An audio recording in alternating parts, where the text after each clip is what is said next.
Bonjour à tous et toutes et bienvenue pour un nouvel épisode dont on reparle, le format dédié aux actualités spatiales. Et pour ces derniers jours, entre la navette spatiale Endeavour qui est installée dans une configuration proche d'un lancement, l'épisode final de l'ouverture des échantillons d'astéroïdes ramenés par Osiris-Rex, un autre rebond dans l'histoire de l'atterrisseur lunaire Slim qui s'était posé à l'envers, quelques précisions sur la fin de vie de l'hélicoptère martien Ingenuity, une sonde européenne vers Vénus, une entreprise chinoise qui s'attaque à la réutilisation et encore d'autres, je crois qu'on peut encore une fois dire que la semaine a été particulièrement intéressante.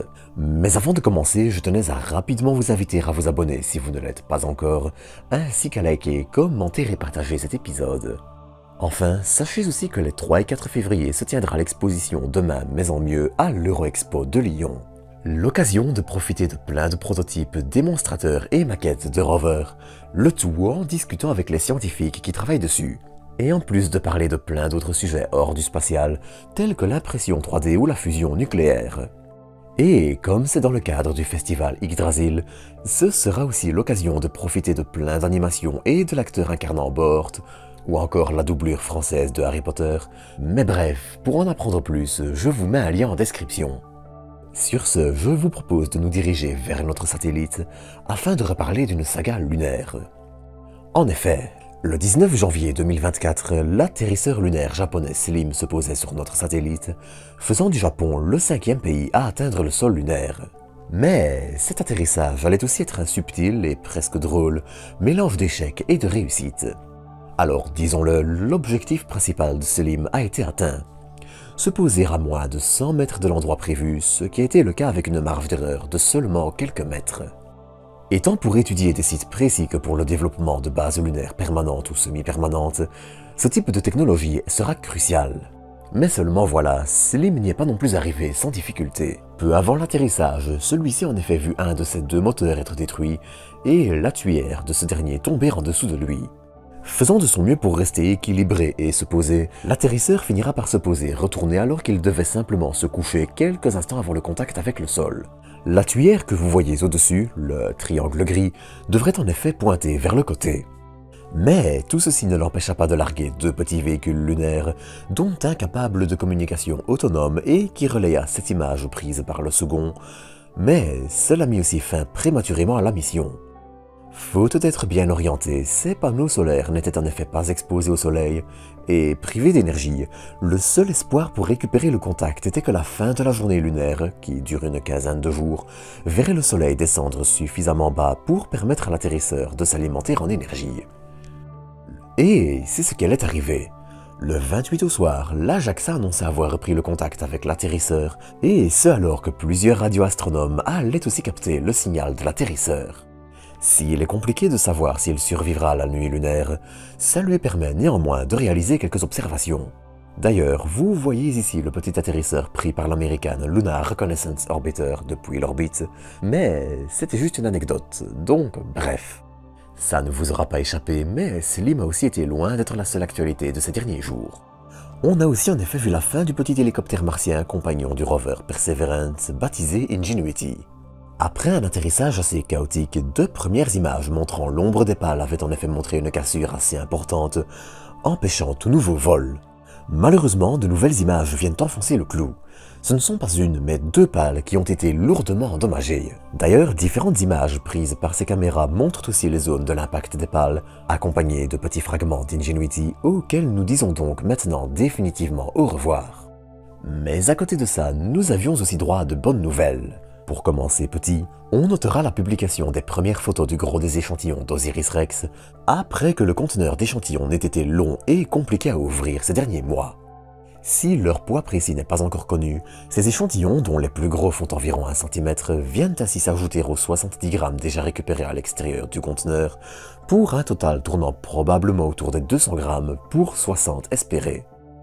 Mais un autre événement important allait aussi se produire il y a à peu près 2 semaines. Le 19 janvier, l'entreprise chinoise Landspace, qui avait été la première à atteindre l'orbite à l'aide d'un lanceur au méthane avec son lanceur Zhukui 2 en juillet 2023, allait en effet franchir une étape importante pour son prochain lanceur qui sera réutilisable. Le premier bond d'un démonstrateur qui allait s'élever à 350 mètres pour un vol d'une 60aine de secondes. Utilisant un mélange de méthane et d'oxygène et construit en acier inoxydable, comme le Starship de SpaceX, le lanceur Sukhoi 3, attendu en 2025, sera néanmoins plus comparable au Falcon 9 de l'entreprise d'Elon Musk, avec une capacité d'emport en orbite basse qui tourne autour de la vingtaine de tonnes. Avec la réussite de ce premier essai, qui permet de valider les systèmes clés tels que le guidage, le contrôle du véhicule, la solidité des pieds d'atterrissage, sa résistance structurelle et encore d'autres, c'est un second bond montant cette fois à 10 km qui est attendu d'ici quelques temps. Mais l'entreprise n'enchaîne pas non plus les réussites. Lors d'un essai de réservoir dans la région de Shanghai, l'entreprise allait voir son réservoir se rompre vers 0,6 mégapascal, blessant au passage légèrement 3 employés de l'entreprise, rupture qui eut hélas lieu à une pression probablement en dessous de ce que les réservoirs devront supporter. Mais ces derniers jours, une autre actualité intéressante allait aussi être à suivre. Pour ça, une fois n'est pas coutume, je vous propose de parler de la navette spatiale Endeavour, navette qui totalisa 25 vols de 1992 à 2011. Depuis le 30 octobre 2012, Endeavour était en effet exposée dans un bâtiment temporaire du Centre des sciences de Californie. Elle a néanmoins quitté cette installation fin d'année pour se diriger vers une exposition définitive. Et cette exposition est ambitieuse. Elle utilisera 2 vrais boosters fournis par Northrop Grumman et un vrai réservoir de navettes. Et en plus, pas n'importe lequel, c'est cet exemplaire originalement destiné au vol qui fut utilisé pour des essais sur sa mousse isolante après que cette dernière n'ait été responsable de la tragédie de Columbia. Ce 30 janvier, Endeavour allait donc être placé à la verticale une nouvelle fois pour ce qui sera son emplacement définitif et une exposition grandeur nature d'une navette, entre guillemets, prête à décoller. Alors elle n'est pas tout à fait prête à décoller, certaines pièces comme des réservoirs ayant été retirées pour servir sur l'ISS, mais visuellement en tout cas, ce sera le cas. Il faudra néanmoins encore attendre plusieurs mois avant que l'exposition n'ouvre au public et la construction autour d'elle de tout un bâtiment. Mais elle sera ainsi désormais figée dans le temps et fixée sur une base conçue pour encaisser les tremblements de terre, devenant ainsi le parfait symbole d'une ère malheureusement révolue. Mais cette semaine allait aussi être résolument tournée vers l'avenir. L'Agence spatiale européenne, l'ESA, annonçait en effet l'adoption de 2 missions phares qui, une fois cette étape passée, reçoivent le feu vert pour la construction de leurs instruments et des appareils en eux-mêmes. Ce sont donc la sonde vénusienne Envision qui étudiera l'atmosphère vénusienne et son intérieur, ainsi que l'interféromètre laser LISA qui sera le premier observatoire spatial dédié aux ondes gravitationnelles qui ont franchi cette étape. Alors, je ne vais pas trop m'attarder dessus, je reparlerai bientôt de ces 2 sujets je pense, mais LISA permettra de détecter des mouvements de l'espace qui pourront être mesurés avec une précision jamais atteinte, et cela pourra tant nous aider à comprendre les supernovas que les trous noirs. Enfin, on notera aussi que, ce 30 janvier vers 18h heure française, SpaceX lançait un nouveau cargo de ravitaillement vers l'ISS, mais avec une subtilité. Cette fois, l'entreprise lançait en effet le cargo Cygnus de l'entreprise Northrop Grumman.